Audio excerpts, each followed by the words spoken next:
วัสดีครับเพื่อนเคยได้ใส่บ่ครับสว่านรุ่นลายสายนี่เวลาเฮาเอาดอกยิงเขาง่ายแต่เฮาอยากเอาออกยากพี่น้องอันนี้เฮาสิมีสวิตช์ตัวนี้หมุนเข้าหมุนออกกดอันนี้คือกดเข้าเพื่อเอาดอกออกปั๊บมันจะเนียนเลยตอนนี้เขาสิเอาออกเขาก็กดคลายออกนี่มันจะหมุนไปทางสายมือเขามันจะหมุนขึ้นไปทางซ้ายอันนี้จะเข้าอันนี้คือกดเขากระดอกเขาตอนนี้เขาจะเอาออกบัดมันเกิดปัญหาเอาออกบ่ได้นี่เหตุจังใดจังสิออกได้พี่น้องเพื่อนที่เคยใส่คือกันผู้ชายหรือไม่ยิ่งเขาก็งงเป็นยังเวลาเอาเขาออกเขาง่ายเวลาเอาออกมันออกยากมันมีปัญหาสิ่งนี้ครีมจับตัวนี้หนีบเลยหนีบแล้วก็กำตัวนี้ไว้นี่จำคำตัวนี้ไว้ครับที่ดูดีเนาะ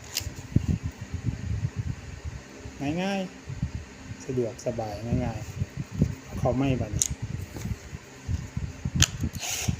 เอาเขาไม่แบบกดสวิตช์คืนแบบสวิตช์ตัวนี้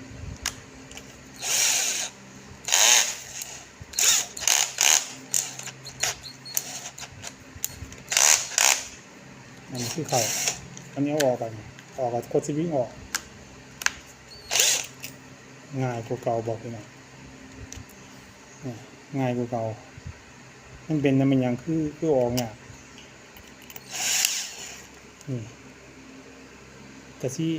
กันสีซุ่มกับซุ่มเขาหยาบเลยว่านอกตัวนั้นมันอยากคลายออกทางในมันจะเป็นเกลียวทางในมันอยากคลายออกเอาพยายามหมุนคืนนอกมันจะอยู่ใต้หูนี่โกนหูตัวนี้เดี๋ยวหมุนคืนเลยพี่น้องนี่เอาตัวนี้หมุนก็ได้หมุนคืนไปแค่เนียนมือจังหน่อยก็พอแล้วดอกเก่าง่ายๆกดสวิตช์คืนนี่กดสวิตช์คืนนะฮะจังเอาดอกเก่ากำตัวนี้ไว้